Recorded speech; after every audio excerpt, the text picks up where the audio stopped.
എല്ലാവർക്കും നമ്മുടെ ഒരു പുതിയ വീഡിയോയിലേക്ക് സ്വാഗതം. ഇന്ന് നമുക്ക് വ്യത്യസ്തമായ ഒരു പായസത്തിൻ്റെ റെസിപ്പിയാണ്. നമ്മൾ ഏറ്റവും എളുപ്പത്തിൽ ഉണ്ടാക്കുന്ന ഒരു ബ്രേക്ക്ഫാസ്റ്റാണ് പുട്ട്. ആ പുട്ടുപൊടി വെച്ചിട്ടാണ് ഇന്നത്തെ പായസം നമ്മൾ ഉണ്ടാക്കുന്നത്. രണ്ട് തരത്തിലാണ് നമ്മളിത് തയ്യാറാക്കാൻ പോകുന്നത്. അപ്പോൾ അതെങ്ങനെ ഉണ്ടാക്കണമെന്ന് നോക്കിയാലോ.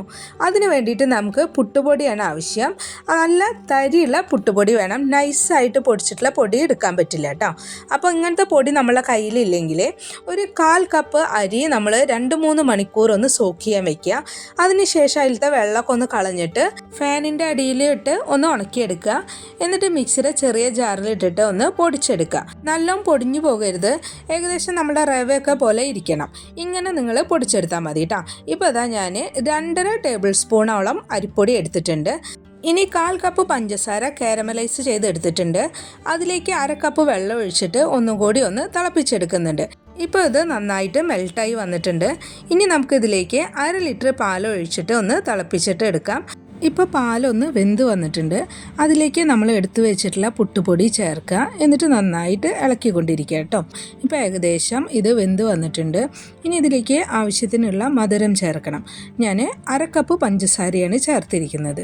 ഇനി അതും മെൽട്ടായി വന്നിട്ട് ഒന്നും കൂടി പാലൊന്ന് വറ്റി വരും. അതുവരെ നമുക്ക് വേവിച്ചെടുക്കണം.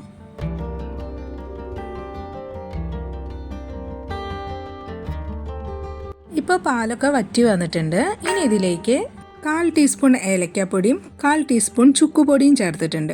എന്നിട്ട് നന്നായി ഇളക്കിയതിന് ശേഷം നമുക്കിത് ഓഫ് ചെയ്യാം കേട്ടോ. ഇത്ര കട്ടിയിൽ പായസം വേണ്ട എന്നുണ്ടെങ്കിൽ നിങ്ങൾക്ക് ഈ 2.5 ടേബിൾ സ്പൂൺ പൊടി എടുക്കുന്നത് 2 ടേബിൾ സ്പൂൺ ആയാലും മതി.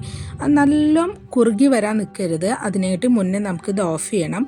അല്ലെങ്കിൽ ഈ പായസം തണുത്ത് കഴിഞ്ഞാൽ വല്ലാതെ കട്ടിയായിട്ട് പോകും. ഇനി കുറച്ച് നെയ്യ് ചൂടാക്കിയിട്ട് അതിലേക്ക് കിസ്മിസും കാഷ്യൂനട്ടും ചേർത്തിട്ട് ഒന്ന് ഫ്രൈ ചെയ്തെടുക്കുക. അത് നമുക്ക് പായസത്തിലേക്ക് ചേർത്ത് മിക്സ് ചെയ്തിട്ട് ഉപയോഗിക്കാം. ഈ പായസത്തിൽ ഞാൻ പഞ്ചസാര കാരമലൈസ് ചെയ്തിട്ടാണ് ഉണ്ടാക്കിയെടുത്തിരിക്കുന്നത്. അങ്ങനെ ചെയ്യുമ്പോഴാണ് ഒന്നുകൂടി നമുക്ക് ഒരു സ്മെല്ലും അതുപോലെ ടേസ്റ്റും ഉണ്ടാവുന്നത്. ഇനി അങ്ങനെ വേണമെന്നില്ല. നിങ്ങൾക്ക് വേണമെങ്കിൽ സാധാ പാല് തിളപ്പിച്ചിട്ട് അതിൽ പുട്ടുപൊടി പഞ്ചസാരയും ചേർത്തിട്ട് അങ്ങനെയും നമുക്കിത് ഉണ്ടാക്കിയെടുക്കാം. ഇപ്പോൾ നമ്മൾ പഞ്ചസാര ചേർത്തിട്ടാണ് പായസം ഉണ്ടാക്കിയെടുത്തത്. ഇനി ഇതിൽ ശർക്കര ചേർത്തിട്ടാണ് കേട്ടോ നമ്മൾ ഉണ്ടാക്കുന്നത്. ഇതുണ്ടാക്കാൻ വേണ്ടിയിട്ട് നേരത്തെ എടുത്ത പോലെ തന്നെ 2.5 ടേബിൾ സ്പൂൺ പുട്ടുപൊടി എടുത്തിട്ടുണ്ട്. അത് തരിയുള്ള പുട്ടുപൊടി തന്നെയാണ് എടുത്തിരിക്കുന്നത്. ഇനി ഇതിലേക്ക് ഒരു 1/4 കപ്പ് ശർക്കരയാണ് എടുത്തിരിക്കുന്നത്. അത് നമുക്കൊന്ന് നന്നായിട്ട് മെൽറ്റ് ചെയ്തെടുക്കണം. അതിന് വേണ്ടി ഒരു ഫ്രൈ പാൻ വെച്ചിട്ട് അതിലേക്ക് ചീകി എടുത്തിട്ടുള്ള ശർക്കരയാണ് ചേർത്തിരിക്കുന്നത്. അതിൽ കുറച്ച് വെള്ളവും കൂടി ചേർത്തിട്ട് ഒന്ന് മെൽറ്റ് ചെയ്തെടുത്തു.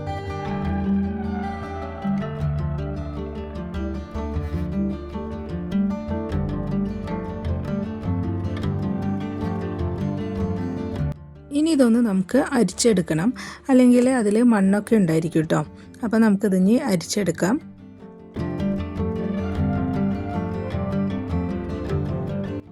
ഇനി 1/2 ലിറ്റർ പാല് തിളപ്പിക്കാൻ വെച്ചിട്ടുണ്ട്.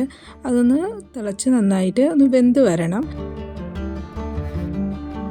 ഇപ്പോൾ പാല് വെന്ത് വന്നിട്ടുണ്ട്. ഇനി നമ്മൾ എടുത്തു വെച്ചിട്ടുള്ള പുട്ടുപൊടി ചേർക്കുക. എന്നിട്ട് നന്നായിട്ട് ഇളക്കിയെടുക്കുക.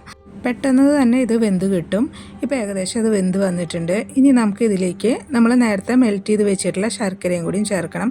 ലോ ഫ്ലെയിമിലേക്ക് മാറ്റിയിട്ട് വേണം ശർക്കര ചേർക്കാൻ വേണ്ടിയിട്ട്. മധുരം പോരാ എന്നുണ്ടെങ്കിൽ നിങ്ങൾ ഇതുപോലെ തന്നെ ശർക്കര മെൽറ്റ് ചെയ്തിട്ട് ഒഴിക്കുക. അല്ലാതെ ശർക്കരയുടെ അച്ചെടുത്തിട്ട് ഇടരുത് കേട്ടോ. അങ്ങനെയാണെങ്കിൽ നമ്മളുടെ ഈ പാലുണ്ടല്ലോ പെട്ടെന്ന് പിരിഞ്ഞു പോവും. അതുകൊണ്ടാണ് ശർക്കര മെൽറ്റ് ചെയ്തിട്ട് നമ്മൾ ഒഴിക്കുന്നത്. ഇനിയിപ്പോൾ അതല്ല, നിങ്ങൾക്ക് ശർക്കര മെൽറ്റ് ചെയ്തത് ഇല്ലെങ്കിൽ കുറച്ച് കണ്ടൻസ് മിൽക്ക് ചേർത്താലും മതി. ഇപ്പോൾ പായസം വെന്ത് വന്നിട്ടുണ്ട്. ഇനി ഇതിലേക്ക് കുറച്ച് ഏലക്കാപ്പൊടിയും ചുക്കുപൊടിയും കൂടിയും ചേർത്തിട്ട് ഇളക്കിയതിന് ശേഷം നമുക്ക് സ്റ്റൗ ഓഫ് ചെയ്യാം. ഇപ്പോൾ ഈ ശർക്കരയുടെ കളറ് കുറച്ച് കുറവാണ്. അതുകൊണ്ടാണ് പായസത്തിന് അധികം ഈ ശർക്കരയുടെ കളറ് വരാത്തത് കേട്ടോ. ഇനി നമുക്ക് ഒരു പാത്രത്തിൽ നെയ്യ് ചൂടാക്കിയിട്ട് അതിലേക്ക് കുറച്ച് കാഷ്യൂനട്ടും മുന്തിരിയും കൂടി ചേർത്ത് ഒന്ന് ഫ്രൈ ചെയ്തെടുക്കാം. എന്നിട്ട് പായസത്തിലേക്ക് മിക്സ് ചെയ്തിട്ട് നമുക്ക് ഉപയോഗിക്കാം.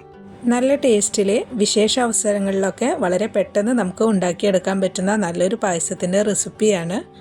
അതുപോലെ തന്നെ ബാച്ചിലേഴ്സിനൊക്കെ ഉണ്ടാക്കാൻ പറ്റുന്ന നല്ലൊരു റെസിപ്പിയാണ്. നിങ്ങൾക്ക് വീഡിയോ കണ്ടിട്ട് ഇഷ്ടപ്പെട്ടെങ്കിൽ ഒന്ന് സപ്പോർട്ട് ചെയ്തേക്കുക. ഇത് ഉണ്ടാക്കി നോക്കിയിട്ട് അഭിപ്രായം പറയണേ. നല്ലൊരു റെസിപ്പിയുമായി അടുത്ത വീഡിയോയിൽ നമുക്ക് വീണ്ടും കാണാം.